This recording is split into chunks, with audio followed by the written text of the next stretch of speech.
নমস্কার বন্ধুরা, সবাইকে স্বাগত। আজকে আমি পেঁপের পনির রেসিপি শেয়ার করব। এখানে ভালোভাবে কেটে ধুয়ে নিয়েছি, এভাবে টুকরো টুকরো করে কেটে নিয়েছি পেঁপেগুলোকে। এবারে মিক্সিতে দিয়ে পেঁপেগুলো ভালোভাবে পেস্ট বানিয়ে নেব।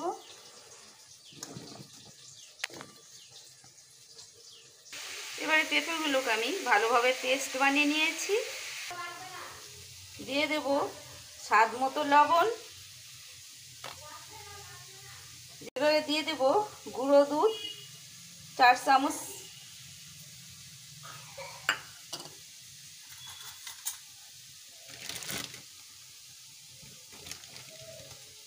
দিয়ে দেব ময়দা 2 চামচ। পরিমাণটা ঠিক রাখতে হবে। দিয়ে দেব চালের গুঁড়ো 4 চামচ। যতখানি পেঁপে নিয়েছি তার হাফটা চালের গুঁড়ো দেব। আমি হাফ কিলো পেঁপে নিয়েছি। এবার এগুলোকে ভালোভাবে মেখে নেব। আমি 4 চামচ চালের গুঁড়ো দিয়েছি। পাউডার দুধ যত বেশি দেবেন তত টেস্ট আসবে। এবারে দিয়ে দেব হাফ চামচ বেকিং সোডা। ভালোভাবে মেখে নেব। আপনাদের বাড়িতে বেকিং সোডা না থাকলে নাও দিতে পারেন, না দিলেও হবে। এবারে আমি একটা স্টিলের থালা নিয়েছি। এই থালাতে তেল ব্রাশ করে নেব। এখানে আমি তেল দিয়েছি।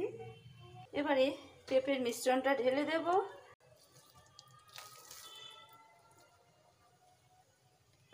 হাত দিয়ে এভাবে চেপে চেপে সমান করে দেব।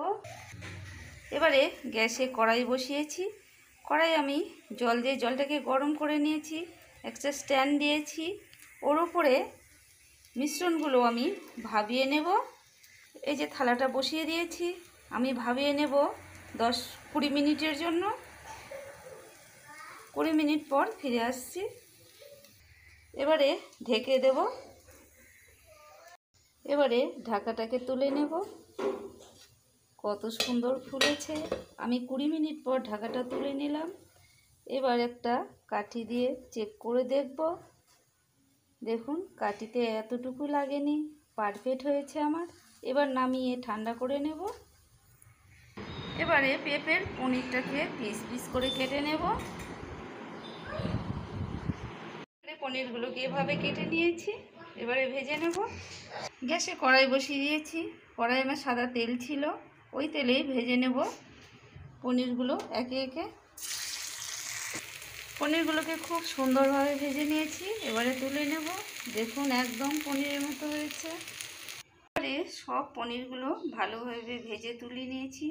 দেখুন কত সুন্দর হয়েছে, একদম পনিরের মতো। এবারে ওই তেলেই সামান্য পরিমাণ তেল দেব। তেলগুলো আমার গরম হয়ে গেছে। ফোড়নে দেব শুকনো লঙ্কা, তেজপাতা, 5 ফোড়ন। আপনারা জিরা ফোড়নও দিতে পারেন। আমার 5 ফোড়নটা ভালো লাগে, দিয়েছি। ফোড়নটাকে বেশ ভালোভাবে ভেজে নিয়েছি। 5 ফোড়ন দিলে পনিরের সেন্টটা দারুণ হয়। এবারে দিয়ে দেব আলু,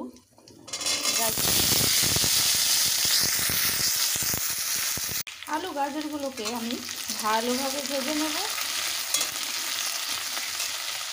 এবারে দিয়ে দেব স্বাদ মতো লবণ, দিয়ে দেব হলুদ গুঁড়ো। আলু গাজরগুলো ভালোভাবে ভেজে নিয়েছি। এবারে দিয়ে দেব টমেটো কুচি।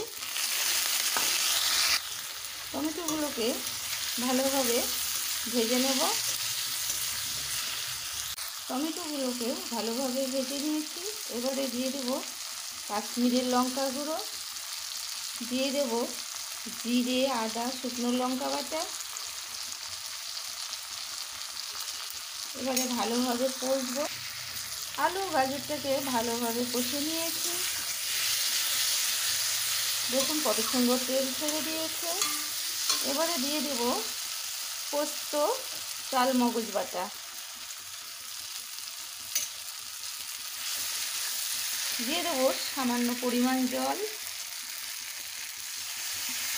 ভালোভাবে পোস্তগুলোকে কষে নেব। সবজিগুলো ভালোভাবে কষে নিয়েছি, সবজি থেকে তেল ছেড়েছে। এবারে দিয়ে দেব পরিমাণ মতো জল।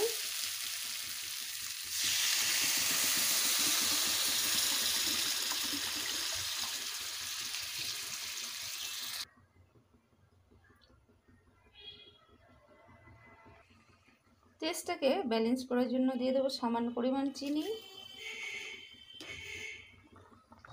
এবারে ঝোলটা ফুটে গেছে, দিয়ে দেব ভেজে রাখা পনির। এবারে দিয়ে দেবো থেতো করা গরম মশলা, সাদা এলাচ, দারচিনি। এভাবে রান্না করে খেয়ে দেখবে। এর সঙ্গে দিয়ে দেব ঘি 2 চামচ। কাঁচা পেঁপের পনির রান্নাটা একদম রেডি। এবার নামিয়ে নেব। দেখুন নামিয়ে নিয়েছি। আজকের রান্না এই পর্যন্তই। পরবর্তী রান্নায় আবার ফিরে আসব। সবাই ভালো থাকবেন, সুস্থ থাকবেন। টাটা। আমার রান্না যদি ভালো লেগে থাকে তাহলে লাইক, কমেন্ট, শেয়ার করে দেবেন।